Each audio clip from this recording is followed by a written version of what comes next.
Adobe Firefly is the all-in-one creative studio with AI-powered image and video editing for today's creative process. Built for creators of every kind, Firefly helps you generate, edit, and experiment fast. Because the asks aren't getting smaller, the budgets aren't getting bigger, and the timelines, oh yeah, still tight. With all the best creative AI models in one place, Firefly brings your ideas to life. Unlock a better way to make with Adobe Firefly. Courage. I learned it from my adoptive mom. Hold my hand. You hold my hand. Learn about adopting a teen from foster care at adoptuskids.org. You can't imagine the reward. Brought to you by Adopt US Kids, the U.S. Department of Health and Human Services, and the Ad Council.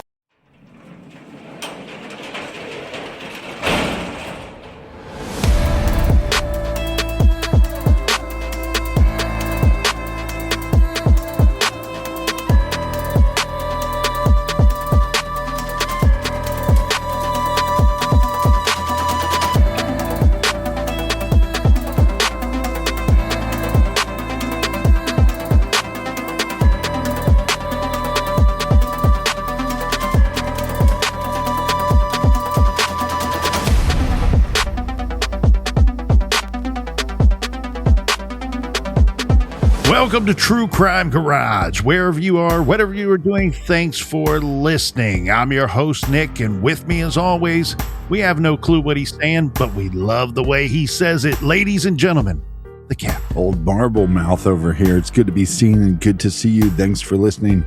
Thanks for telling a friend. Today, thank goodness, we still have some Lone Pine West Coast IPA from Sawdust City.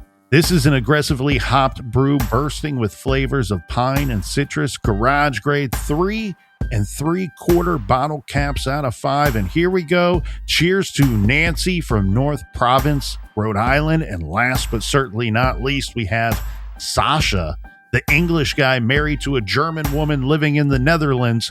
So raise a glass and raise them up high, my friends, because you deserve it, whether you have contributed to the beer fund or if you are just listening in your garage. Yeah, tall cans in the air, BWRUN Beer Run.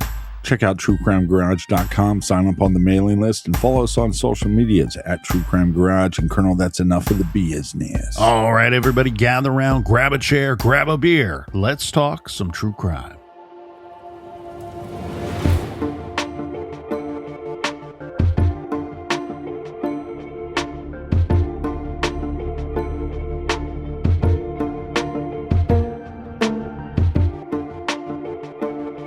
At 6:39 a.m. on January 13th, 2024, the stillness of the morning broke at the Frontenac Police Department Dispatch Center when a call came in from Conway Road.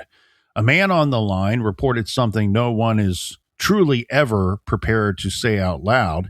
He had found his girlfriend unresponsive in his home, except for in this situation here, Captain, and for this man, he's actually made a very similar call roughly 3.5 years prior to this one regarding another woman who was unresponsive in his home. Yeah, been there, done that. The dispatcher moved quickly, sending an officer to the address within minutes. When the officer arrived, he found 39-year-old Sarah Sweeney dead. The scene did not look like there had been any violence or chaos. There were no signs of a struggle, no visible damage, no evidence that Sarah had fought for her life. With nothing immediately suggesting foul play, the incident was initially treated as a natural sudden death. Sarah's body was transported to the St. Louis Medical Examiner for an autopsy, the standard next step that, at least on paper, should provide some answers.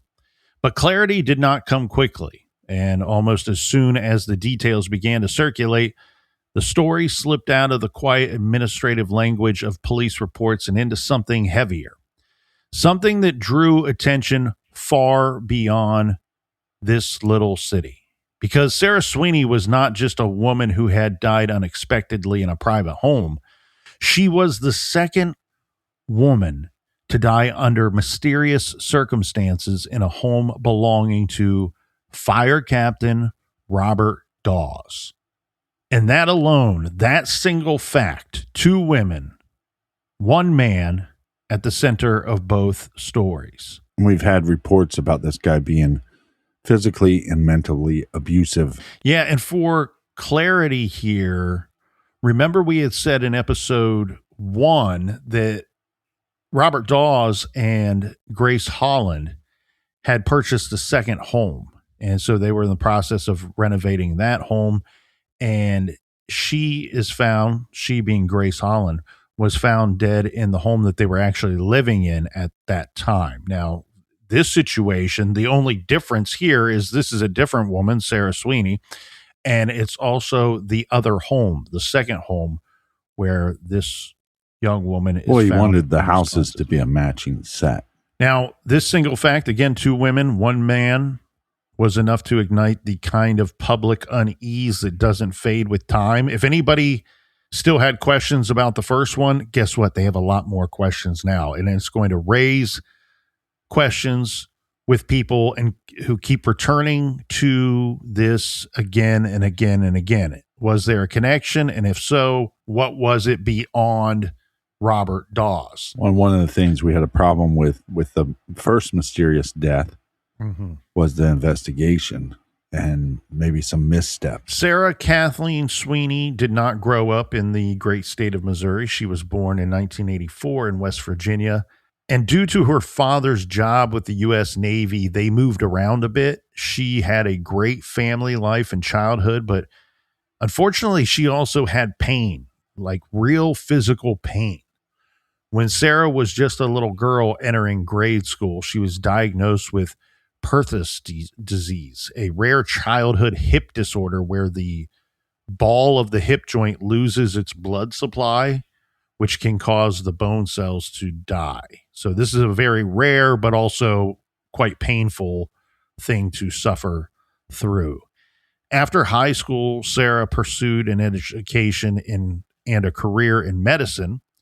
She attended North Carolina State University, earning degrees in microbiology and biological sciences. Then in early 2021, she relocates to St. Louis, Missouri.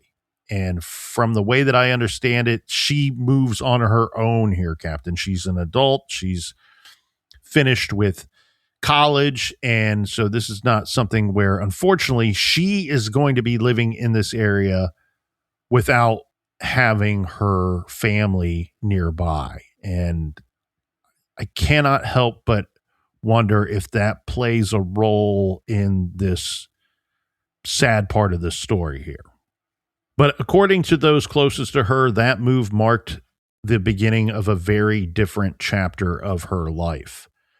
So not long after arriving in St. Louis, Sarah met Robert Daus, the fire captain with the Maryland Heights Fire District that we've already talked about. She described him to friends as handsome, charming, and she enjoyed spending time with him. And then the relationship, well, it seemed to become serious. But while Sarah leaned in on this relationship, her family pulled back and thought she might want to pull back as well, because her family checked this dude out.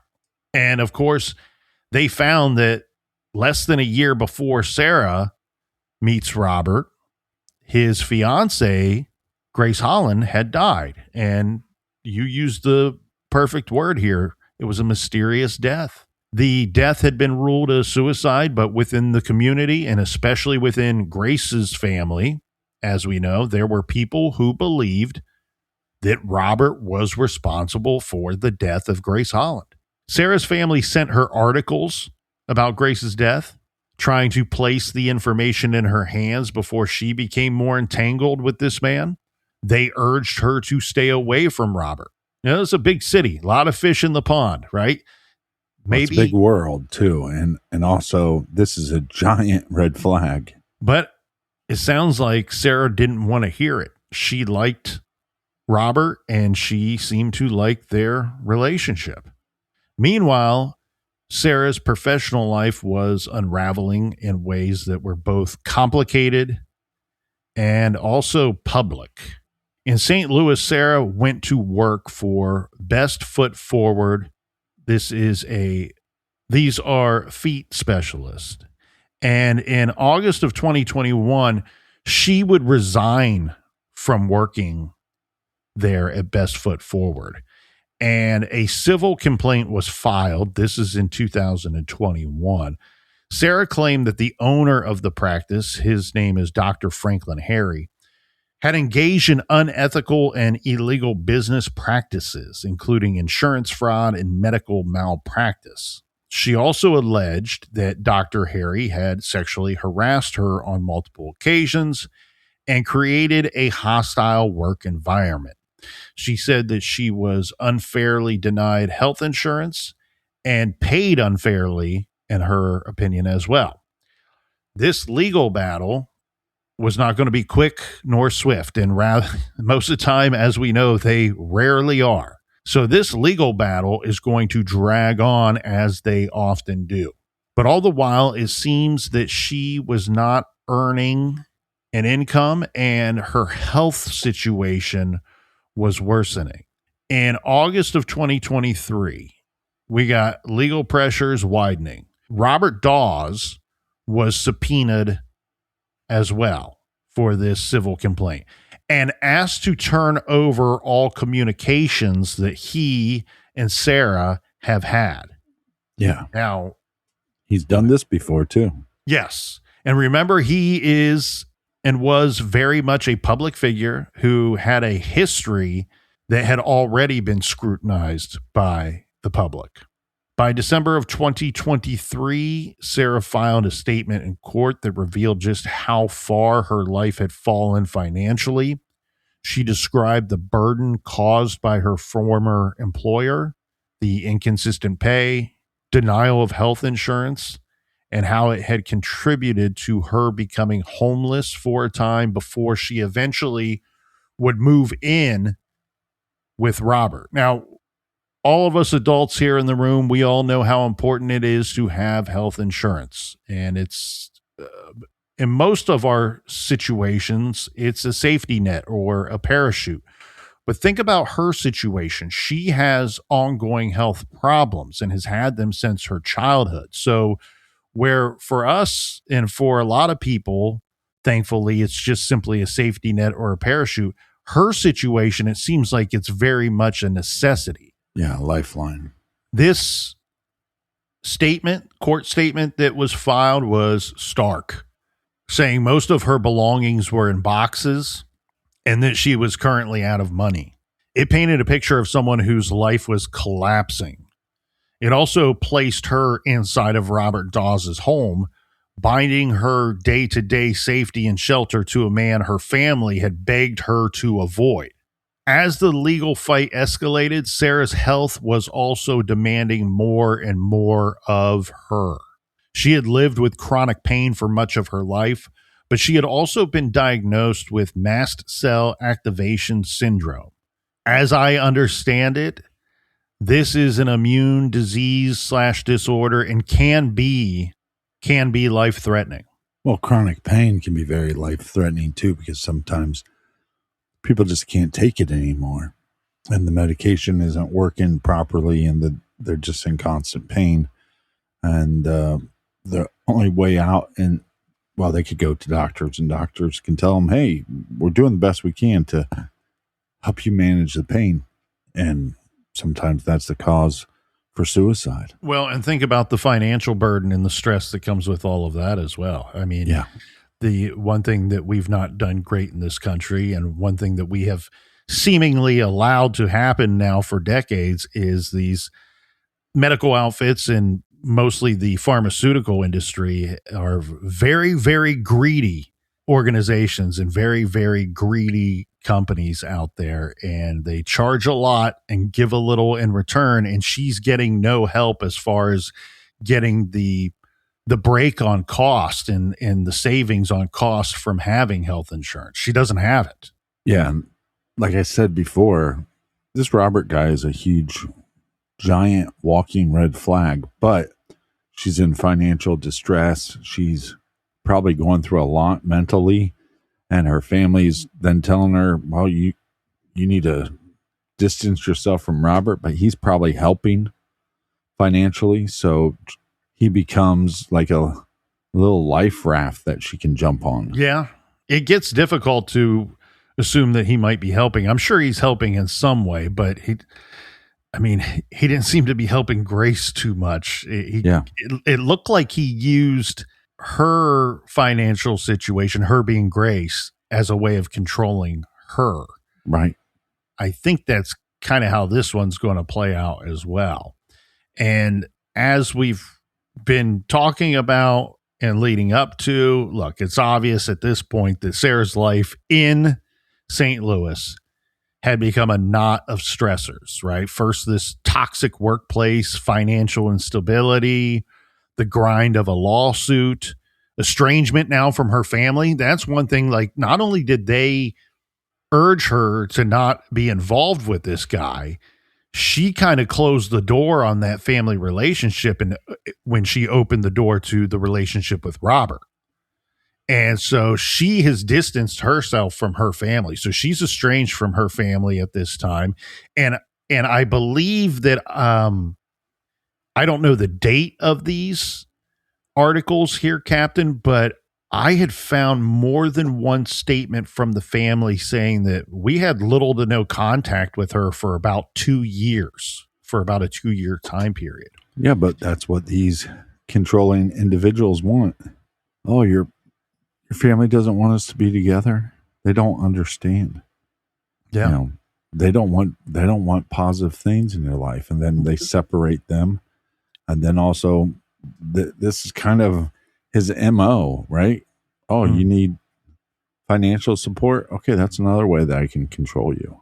I can control where you're at because of your financial situation. And look, there's a lot of people here in this scenario, and a lot of times it can be a 2-way street, maybe even a 3-way. I know that doesn't exist, but it doesn't sound like anybody in this whole scenario was going out of their way or setting aside their differences to keep these relationships going. Sarah included in that, and her family as well. Right. And okay, so we got all this. I mean, so I'm not going to sit here and pretend to understand this mast cell activation syndrome. What I do know about it, or I shouldn't say no, what I have been told about it is that stress can be a real big problem for people with this disease or disorder. And look, stress is not good on anybody, even if you don't have a disease or disorder. But right. What we are pointing out here is all of these stressors. I mean, this is a mountain of stressors: workplace problems, lawsuit, financial instability, estrangement from her family, a relationship shadowed by public suspicion and rumors. And then she's spending many nights in the hospital at this time. So that was that court statement and court filing that took place in December of 2023. And sadly, 3 weeks after that filing, Sarah was dead. After Sarah's death at the Conway Road home, of course, news coverage surged in on this. Much of it focused less on Sarah's medical history and her work, and more on the fact that she had died in Robert Daus's home, the same house that he once shared with Grace Holland. And this is the home that the couple had bought and been renovating when Grace died. At first, there was very little concrete information.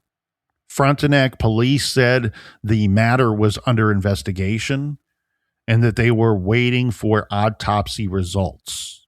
Well, the police department's probably going, well, here we go again for one, so let's not screw this one up. Well, it's a different police department. Yeah, but you don't think they know the other guys? You don't think they had some... And I guarantee that they do, but I think we should point out that it is a different police department. That does matter in the story. Yeah, and now is it the same coroner?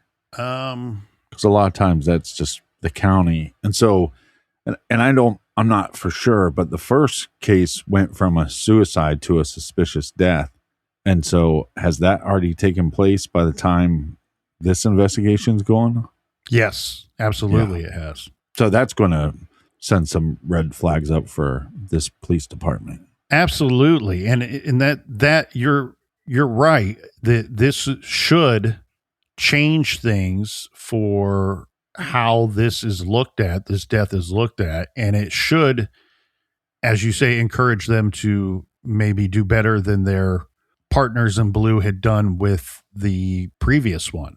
And so you hope that takes place here. But again, this part of the story is a little more difficult because it seems to be a little more closed off. And one thing I want to be clear about here too, in regard to the Grace Holland death investigation, when we talked about at some point they turn it over to St. Louis County.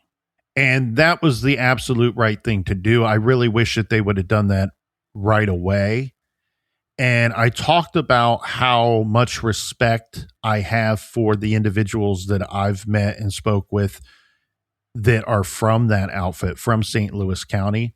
Now, where the Grace Holland investigation sits today, we're told that it's still an active investigation. We need to keep in mind here that you might not be able to right that ship. You know, sometimes it's gone too far in the wrong direction and you can't right that ship. Well, it's tough because I think as far as a defense, it's going to be hard to get enough evidence to get charges. But then in the Grace case, if you're the defendant, you go, well, why did you initially say it was a suicide and then it changed? So that's going to give you some reasonable doubt there. Right. But furthermore, St. Louis County is completely handcuffed by the mistakes and what was not done in the investigation when they first caught the case. Right. So they're working really behind a whole bunch of hurdles that they probably won't be able to clear because it was too screwed up or not worked thoroughly or properly to begin with. Right.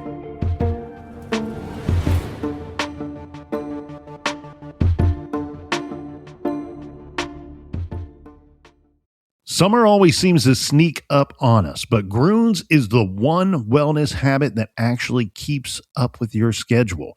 Groons are a convenient, comprehensive formula in one delicious daily pack of gummy bears.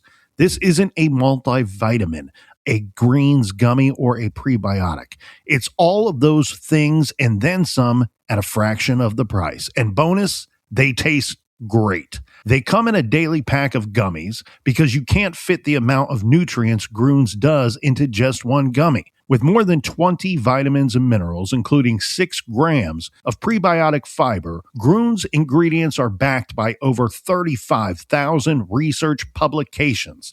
I've been taking Groons now, consuming these little gummy bears for about a month, and I am enjoying this because I have more energy and I feel healthier. And it's got to be from the Groons, baby. And it's not heavy lifting. This is easy, convenient. There's a handful of delicious gummy bears in each little packet.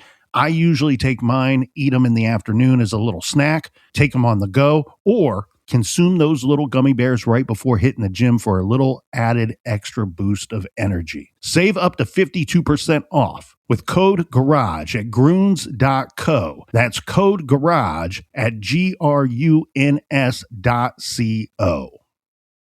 So many people are focused on where their money is today. Acorns is the financial wellness app that cares about where your money is going tomorrow. And with the Acorns Potential Screen, you can find out what your money is capable of. Acorns is easy. You can sign up in minutes and start automatically investing your spare money, even if all you've got is spare change. Sign up now, and Acorns will boost your new account with a $5 bonus investment. Join the over 14 million all-time customers who have already saved and invested over $27 billion with Acorns. Head to acorns.com/garage or download the Acorns app to get started. Paid non-client endorsement. Compensation provides incentive to positively promote Acorns. Tier 2 compensation provided. Potential subject to various factors such as customers' accounts, age, and investment settings. Does not include Acorns fees. Results do not predict or represent the performance of any Acorns portfolio. Investment results will vary. Investing involves risk. Acorns Advisors LLC, an SEC registered investment advisor. View important disclosures at acorns.com/garage. Chime is banking built for you, not the 1%. They have thousands of fee-free ATMs because why pay to get your own money? Plus, with a Chime card, get travel perks like airport lounge access and 5% cash back on things like gas or groceries. Upgrade to America's #1 choice for banking with a Chime checking account. Chime is not just smarter banking, it's the most rewarding way to bank. Join the millions who are already banking fee-free today. Head to chime.com/garage. That is chime.com/garage. It only takes a few minutes to sign up. Chime is a fintech, not a bank. Banking services for Chime card provided by Chime's bank partners. Optional products and services may have fees or charges. Stated cash back for Chime Prime only. No minimum balance required. Checking account ranking based on a J.D. Power survey published October 20th, 2025. For more information on travel perks, go to chime.com/disclosures. One thing about summer is that everything just feels easy. It's the season for comfortable, go-anywhere pieces that make getting dressed simple. That's what makes Quince such a great fit for the season. They focus on well-made essentials that you'll actually live in all summer long. Quince's 100% European linen pants and shirts are breathable, easy to throw on, and the summer upgrade your rotation needs. And their tees are soft enough to live in all day. And the lightweight cotton sweaters are exactly what you want when summer nights cool down. I love Quince. I love shopping at quince.com for all of my clothing needs. It's how I fill my wardrobe and my closet. And I didn't make up the statement that their tees are soft enough to live in all day. They absolutely are. I love their tees. I love their socks, especially for summertime. Tees from Quince can live in all day long. What does that mean? I wear them to the pool. I wear them when I go out to the restaurants. And I have several that I've reserved as pajama tops because they are that comfortable, they are that breathable, and they are super soft. They make you want to relax. The clothing on quince.com is super high quality with great looks, great fashion, and very affordable. Plus, the checkout and shipping experience is always a good one. Make your summer wardrobe easier. Go to quince.com/garage for free shipping on your order and 365-day returns. Now available in Canada too. That's QUINCE.com/garage for free shipping and 365-day returns. Quince.com/garage.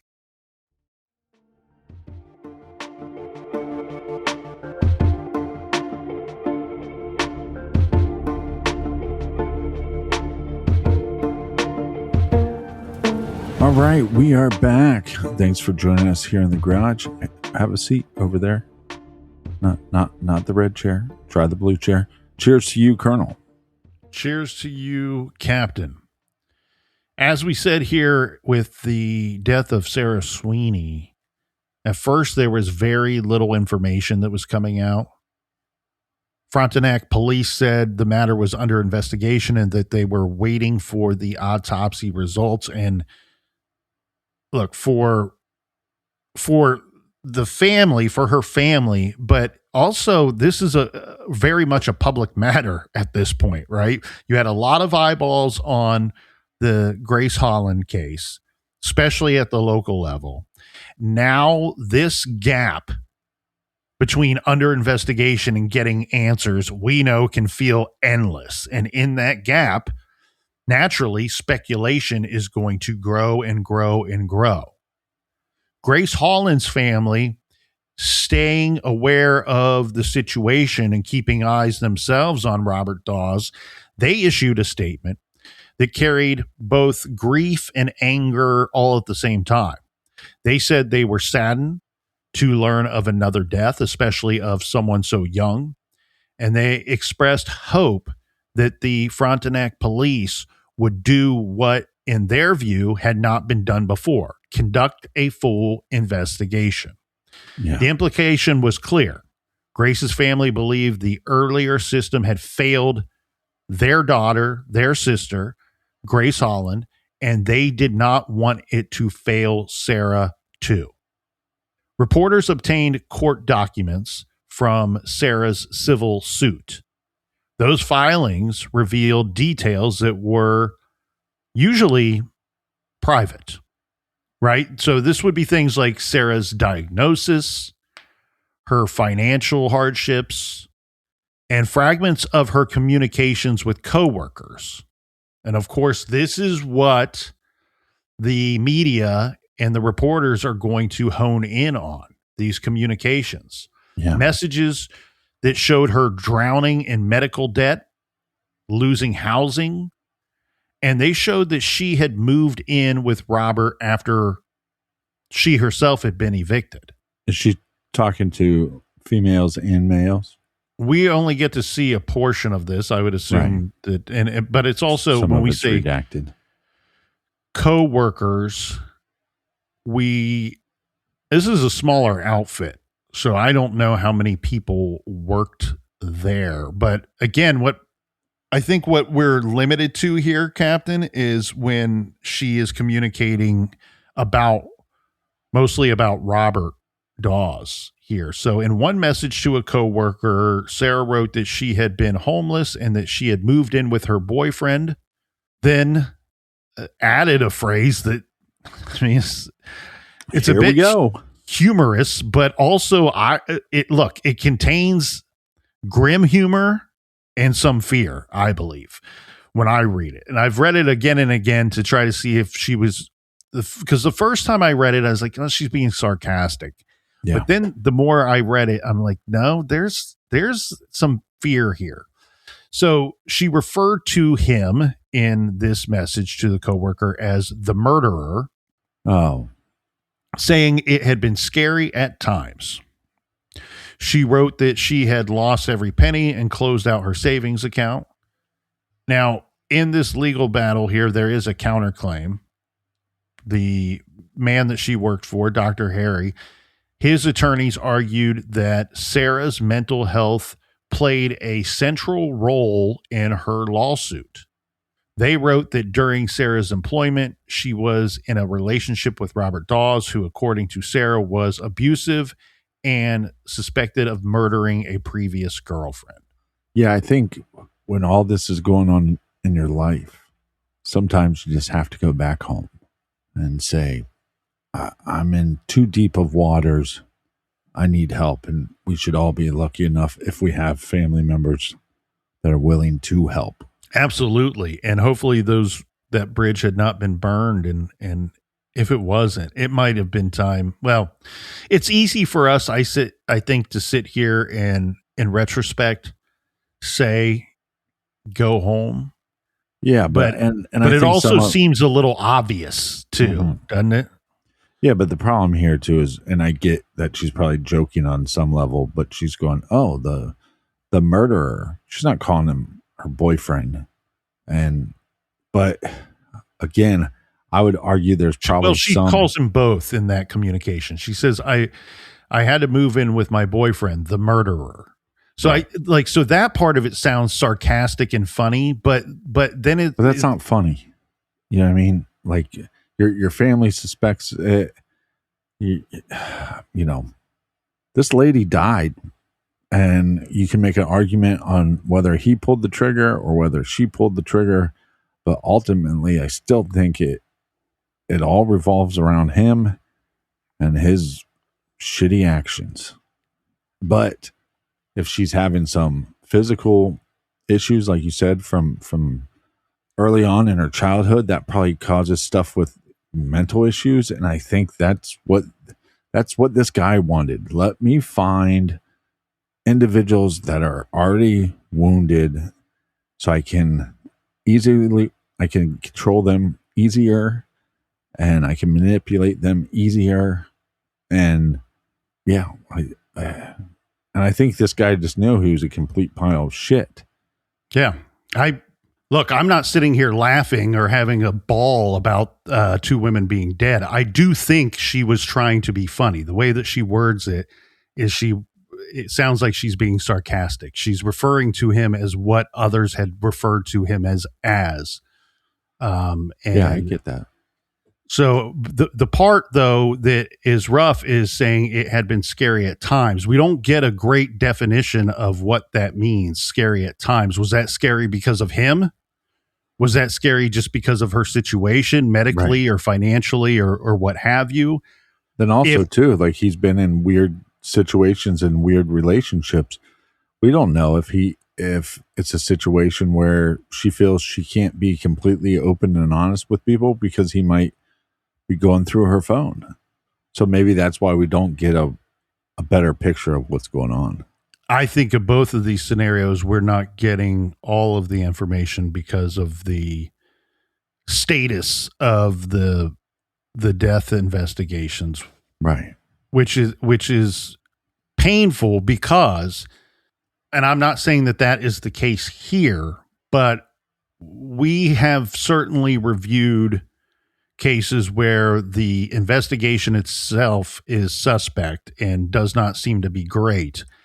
And an agency will hide behind the veil of, well, it's an open case, so we can't talk about it. Right. And again, I think there's some level, because a lot of these first responders, they have respect for each other based on, they have firsthand knowledge of what it takes to do these jobs. So, but you just hope that they go, it's Robert again. Okay. We got to double check our T's, I's, and lowercase J's.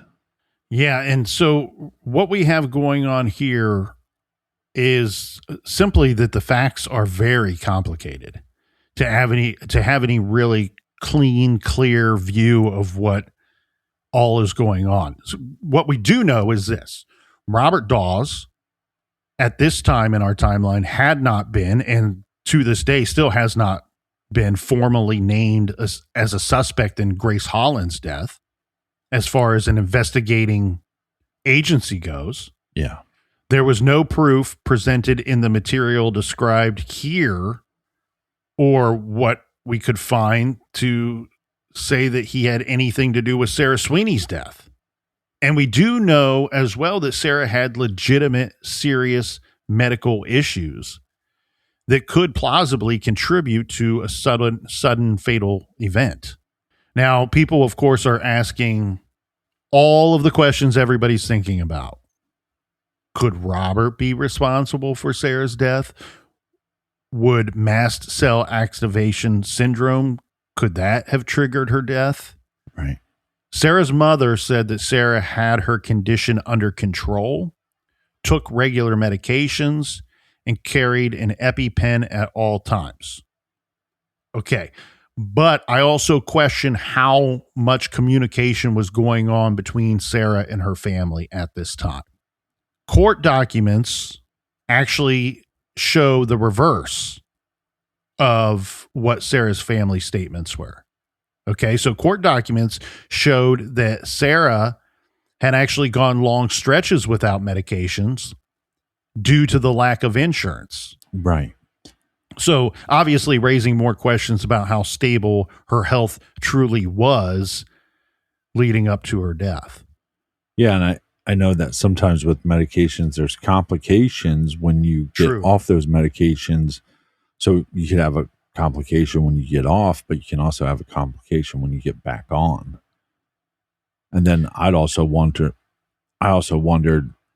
we know a little bit about the medication that she was taking for the physical side of her illness, but do we have any medications that she's taken for mental health?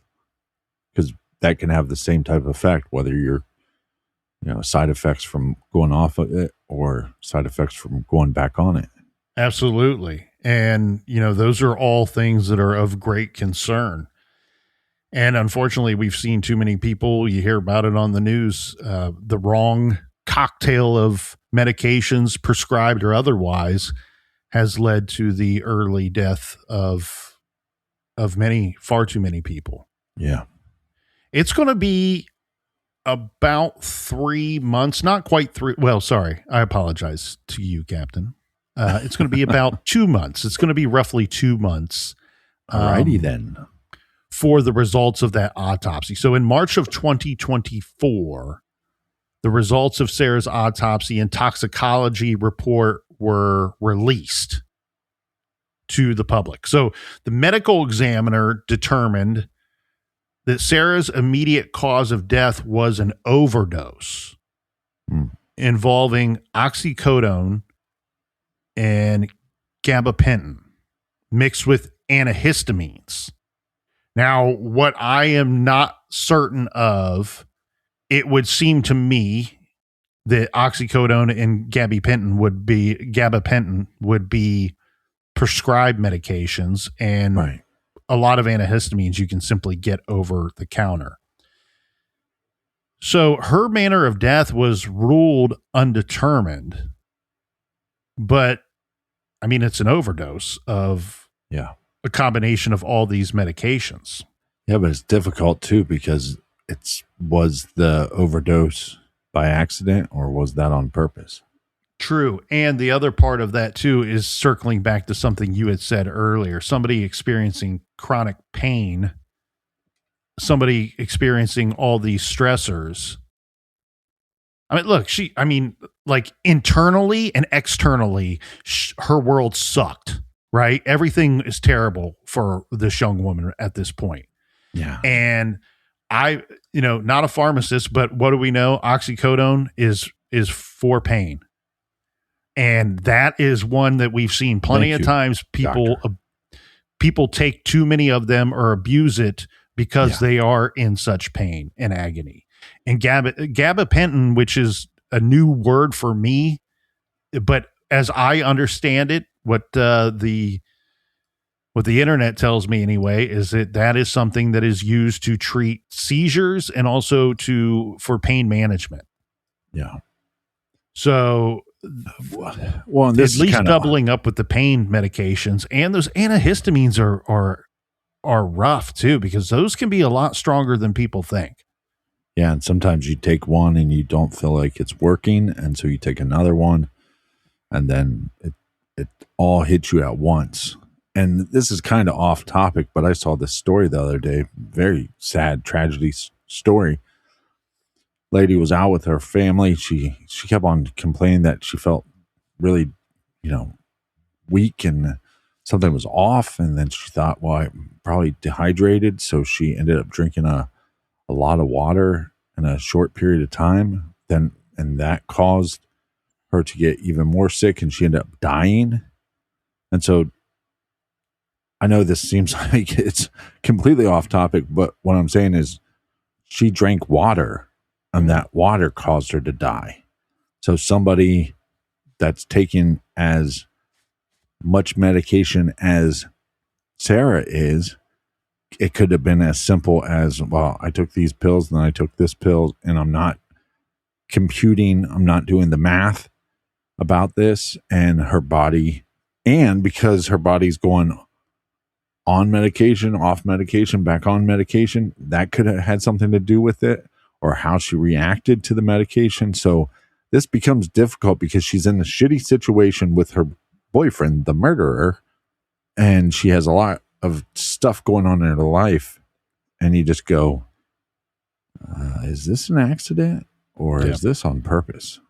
Well, and her medical situation certainly puts her physically in a fragile state. Absolutely. And like you were talking about with the water, man, life is strange because there are stories that you hear and see, and they remind you just how fragile life can be, that our lives can be. And then there's other stories where it's woman lifts car to save her baby. You know, it's life is strange. And that baby grew up to be a captain. Frontenac police stated that they believe Sarah had been home alone in the time leading up to her death. So that's an interesting statement here, because if that is true, if they've done their due diligence and they've sorted out that is the facts here, and it seems to be because they never stray from that statement, that would tell us that they don't have anything telling us that, or telling them that somebody mixed up a bunch of medications and put them in her food or in something she was drinking or consuming, or worse, feeding pills to someone or pushing them down their throat. And look, these are two very strange, difficult stories. I don't feel comfortable delivering exactly what I think happened, because I don't think that the media and the official reports that have been released, I don't think that they provide us with enough insight in either scenario. Yeah. But from where I sit, what my view tells me is I see two women who both were walking a tightrope. And I think that they were on that tightrope before they met this man. And I wouldn't put it past Robert Daus to stand there on the sideline with both hands out, shaking that rope as the two of them try to gingerly walk across it. Yeah, I think in both cases, you can point to what Grace's family was saying. Okay, maybe you can't prove that he pulled the trigger. Maybe you can't prove that he poisoned Sarah or caused the overdose. But is he ultimately responsible? And I think there might be a lot more going on behind the scenes, because the one thing I can applaud in the first investigation is to change the findings from suicide to a suspicious death, because the longer you keep that labeled as a suicide, I think it's hard to admit, hey, we made some mistakes and we got some things wrong. But I think that's at least steps in the right direction. And then by that being the case, now we're having hopefully a better investigation, a more thorough investigation. And this one is labeled as a suspicious death as well. So I think that, you could be hopeful that maybe there's more going on behind the scenes, or more information that, they don't have to make a public statement that old Robert boyfriend, the murderer is a suspect to be the number one suspect. They don't have to state that publicly. The murderer, as Sarah called him. And I mean this truly in a metaphorical standpoint or statement, but did Robert Daus pull the trigger? I don't know, but I feel fairly confident saying that emotionally and mentally he may have loaded the gun. Is he still working for the firefighters? Last I heard, that's the situation. I think if my chief or captain was involved in two mysterious deaths, I think I'd give him some non-paid time off. The passage of time has not delivered the kind of closure that anyone would crave or want in stories like this. Both women's deaths remain shrouded in uncertainty. Both cases are described as open with no suspects named and, of course, no charges filed. And the public impulse to speculate remains strong and will remain strong, especially where there were allegations of abuse. Yeah. But speculation cannot substitute for proof. What remains undeniable is the simplest truth at the heart of it all. Grace Holland and Sarah Sweeney died far too soon, and the people who loved them are left behind to carry questions that still do not have answers.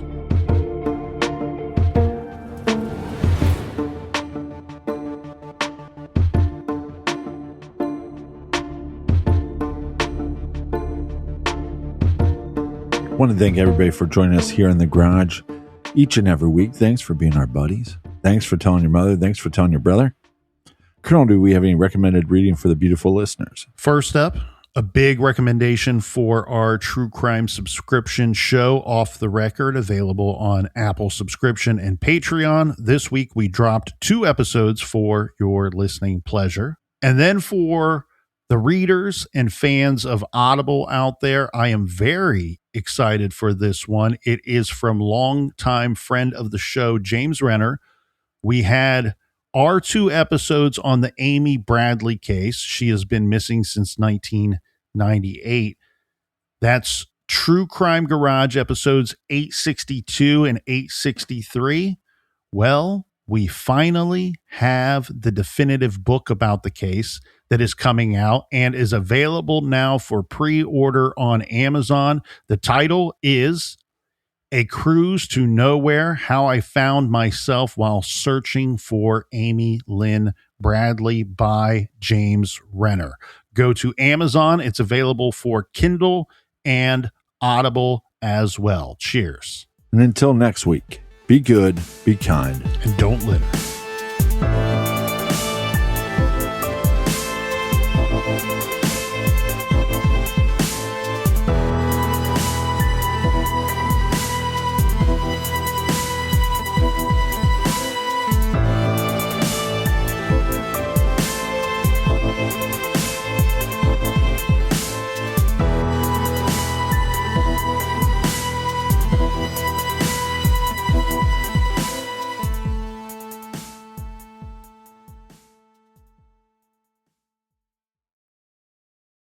In the U.S., there's a break-in every 26 seconds. But when intruders step near, Simply Safe Home Security steps up. Stop. This is Simply Safe. Police are on the way. Using AI alerts, U.S.-based live agents help deter break-ins. Simply Safe, no long-term contracts. Save 50% on your new system with professional monitoring at simplysafe.com/SXM or with promo code SXM. Outdoor deterrence requires a Simply Safe Active Guard outdoor protection plan starting at $49.99 a month. Visit simplysafe.com/licenses for alarm license information. Tennessee 2012. Running a business is hard enough, so why make it harder with a dozen different apps that don't talk to each other? Introducing Odoo, the only business software you'll ever need. It's an all-in-one, fully integrated platform that makes your work easier. From CRM, accounting, inventory, e-commerce, and more. And the best part, Odoo replaces multiple expensive platforms for a fraction of the cost. That's why over thousands of businesses have made the switch. So why not you? Try Odoo for free at odoo.com. That's ODOO.com.